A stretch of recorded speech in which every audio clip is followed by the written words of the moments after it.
Have you ever heard of a king who ruled even with leprosy? I mean, come on, it sounds kind of crazy, right? Yeah. Especially for the 12th century. It's pretty wild. It really is.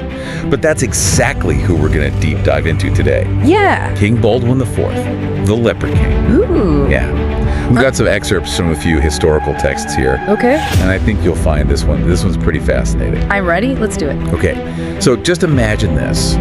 12th century Jerusalem. Okay. A Christian kingdom completely surrounded by powerful Muslim forces. Right. It's this constant struggle for survival. Mm. And leading them, you have a king who's battling a disease that honestly was feared and misunderstood even more back then than it is today. Yeah. It's really hard to wrap our modern minds around what that diagnosis would have meant in those times. It's true. I mean, today we know leprosy is treatable. Right. It's a bacterial infection. Medication can take care of it. Yeah.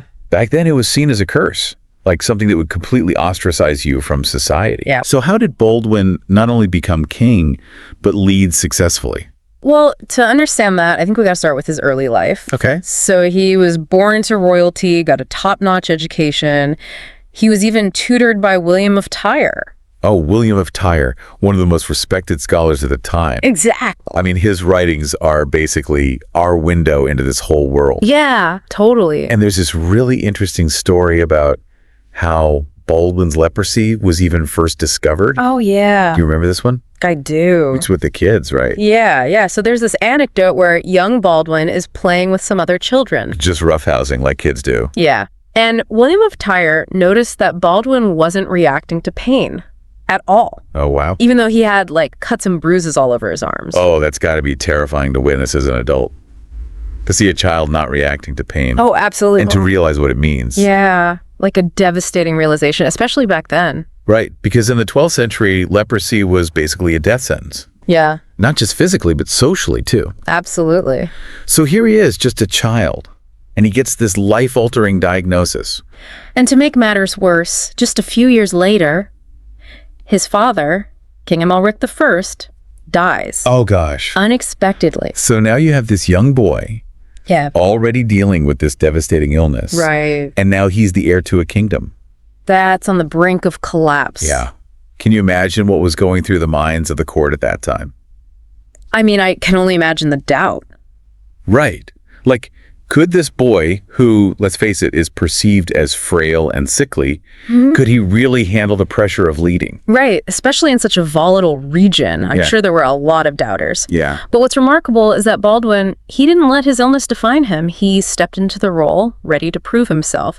And that inner strength, I think that really became a defining part of his reign. Right. It's almost like this impossible situation just fueled him. Yeah. He had to be strong. And a key example of that, I think, has got to be the Battle of Montgisard, Oh, absolutely. which took place just a few years after he took the throne. Yep. Now, this is a clash against Saladin, Oh, wow. who was the Sultan of Egypt and Syria. Okay. One of the most brilliant military strategists in history. Got it. And Saladin, I mean, he marched on Jerusalem with this massive army. Yeah. I mean, significantly outnumbering Baldwin's forces. It was not looking good.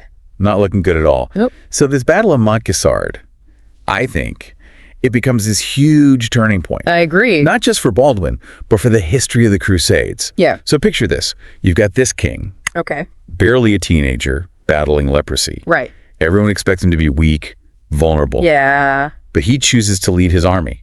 Wow. He puts on his armor, he rides into battle himself, That's amazing. and he carries the cross of Jerusalem into battle. Oh, wow.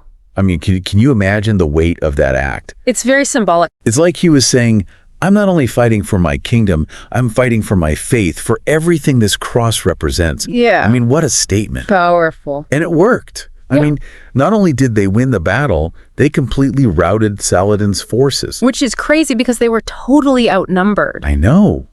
This victory just solidified his rep as a military tactician, cemented his image as a courageous leader. Absolutely. I mean, the Battle of Montgisard, it's legendary. It is. It's this total David and Goliath victory that just inspired the whole kingdom and really like shocked everyone in the region. Yeah. So the label Leper King, Yeah. I feel like at this point, it takes on this whole new meaning. Totally. It's not just about the illness anymore. Right. It's about this incredible resilience, this ability to just achieve the impossible despite his condition. It's like he becomes this, I don't know, like mythical figure. Right. A king who just defies expectations. Yeah. A leader who inspires, even in the face of all this adversity. And that's just the beginning of his story. I know, it's crazy. So think about this for a second. You're ruling a kingdom. Okay. It's the 12th century. It's Jerusalem. Right. It's volatile. Yeah. It's not just about winning battles. Right. It's about managing all these everyday challenges of leadership while dealing with this disease that's just, it's progressively debilitating. Right. I mean, you can't ignore it. No, leprosy is not something you ignore. It takes a toll, right? Yeah. There's pain, disfigurement, increasing limitations. Yeah. How do you carry the weight of leadership when you're battling all that? Yeah, that's a lot. Day in and day out. It's hard to even imagine. I know, but the historical accounts tell us that Baldwin, he knew what his illness was doing to his image. Right. And he took steps. He would wear gloves, veils, anything to conceal the effects of the leprosy during public appearances. He knew what he was doing. Right. It shows a real understanding of perception, especially for a ruler back then. Oh, yeah. I mean, that's a power move right there. You know, projecting that strength and authority. Yeah, because his appearance could have been used against him. Absolutely. So he took control. Yeah. It's pretty fascinating. He wasn't just this warrior king. Right. This guy was a strategic thinker. Yeah. And don't forget, he wasn't operating in a vacuum. True. There were all these internal power struggles, political factions. Oh, yeah. Always vying for influence. Always. Yeah. And I mean, we know there were tensions with his sister Sibylla and her husband, Guy of Lusignan. Right. And they held some serious power within the kingdom. That's a lot to deal with. It is. So imagine the pressure he was under, fighting external enemies like Saladin. Mm-hmm. You've got internal political tensions. Yeah. And you're dealing with your own deteriorating health. It's amazing he did it all. And that's what makes this story so powerful. Yeah. It makes you rethink what it even means to be strong, to be a leader. You have to look beyond just the physical limitations and see that strength of spirit, that commitment, even when it feels like you're facing these insurmountable obstacles. I mean, his story, it really does resonate. It speaks to something, I think, universal within us all, you know? That potential for resilience, that power of the human spirit to overcome. And we've only just scratched the surface. I know. There's so much more to this story. There is. Yeah. So we're going to take a look at his later years next and how he managed to leave such a lasting impact on history, despite everything he was dealing with. Okay, so we've talked about Baldwin's early life and this really shocking diagnosis and the incredible victory at Montgisard. Yeah. And of course, his efforts to rule effectively, even with his illness. It's pretty remarkable, but it doesn't end there. No, not even close. As he got older, though, I mean, the reality of this condition really set in. Yeah. Because remember, no cure for leprosy in the 12th century. Right. So his body just starts failing him, and he can't physically lead his armies anymore. Wow. I mean, imagine that especially after that success in Montgisard. Yeah. I mean, talk about a blow. He established himself Right. as this warrior king, this symbol of strength and defiance. Right. To have that taken away, to be sidelined by his illness. It's got to be tough. Yeah. I mean, it had to be rough. Yeah. But even as his health declined, Baldwin really showed this incredible foresight Yeah. and a deep commitment to his kingdom, to the future of his kingdom. Yeah. He knew he couldn't rule the same way, but he wasn't going to give up leading altogether. Right. So he appointed regents, Okay. basically these advisors who had the authority to make decisions. Okay. But it's interesting. He stayed king in title. Oh, that's interesting. He was like, I might not be able to lead on the battlefield, but I'm still the authority here. Yeah, I mean, that's a big statement. Like, even though I'm weak, my name, my presence, it still means something. Yeah. And it probably helped keep the kingdom unified, you know? Yeah. Which was important because there were always threats. Always. Inside and out. Yeah. I mean, think about what that would mean for the people of Jerusalem. Right. Their king is still fighting for them.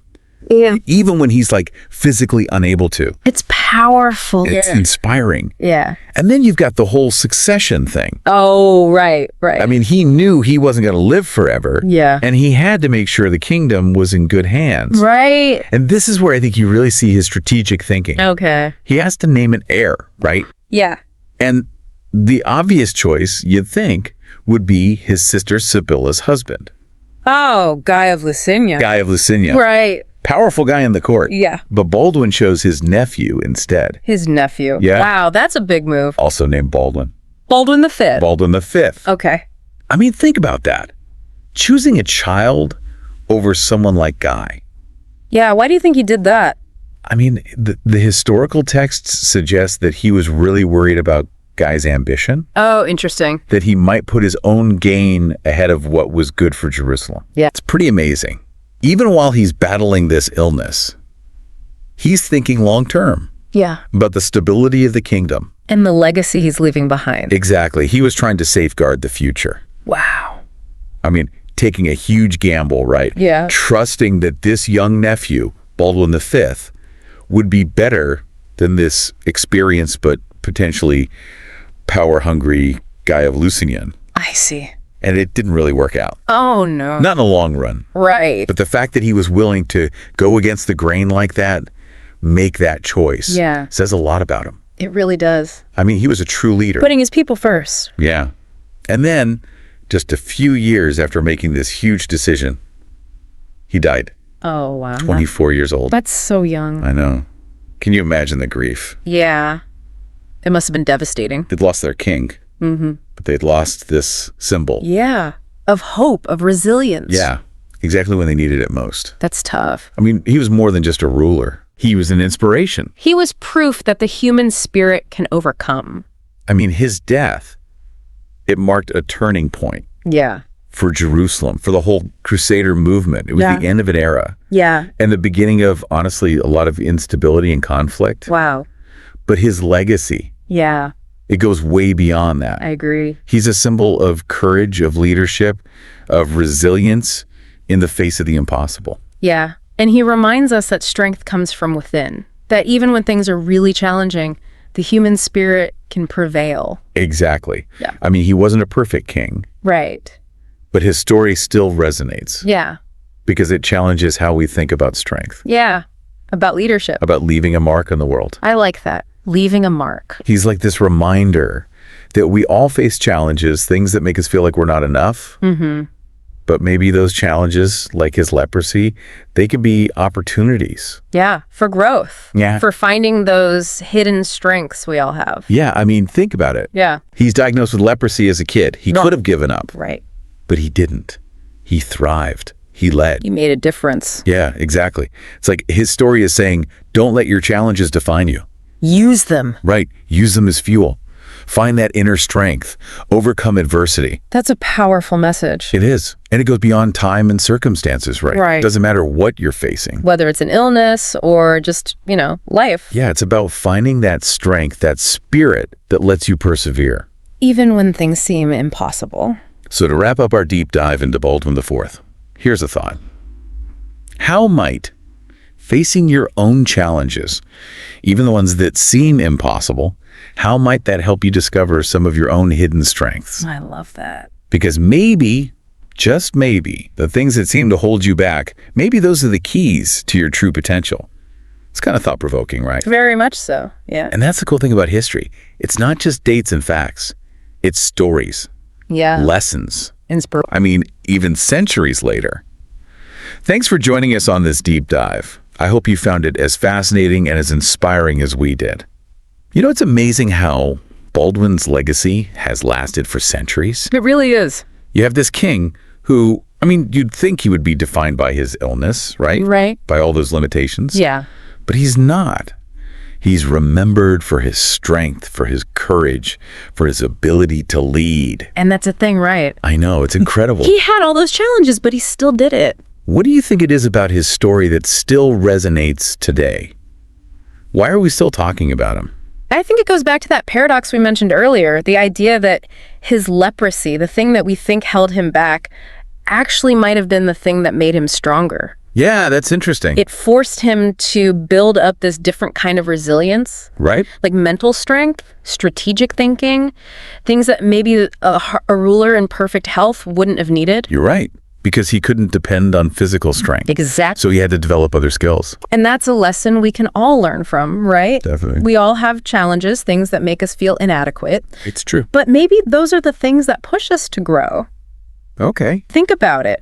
Baldwin was diagnosed as a child, He could have given up hope, Yeah. but he didn't. He found a way to lead to make a real impact. So it's like, don't let the challenges define you. Exactly. Use them as fuel Yeah. to find your inner strength. And that's something that applies to everyone. Right. It doesn't matter what you're facing, an illness, a setback, whatever. It's all about that inner strength, right? Yeah. That spirit that keeps you going. Even when it seems impossible. Exactly. So as we wrap up our deep dive into Baldwin IV, here's something to think about. How can facing your own challenges, even the really tough ones, how can that help you find your hidden strengths? I like that. Because maybe the things that hold you back, maybe they're actually the keys to your potential. That's powerful. It is. And that's what's so great about history. It's not just dates and facts, it's these stories. It's about finding those lessons, that inspiration that we can use even today. Absolutely. Thanks for joining us. We hope you found this deep dive as fascinating and as inspiring as we did.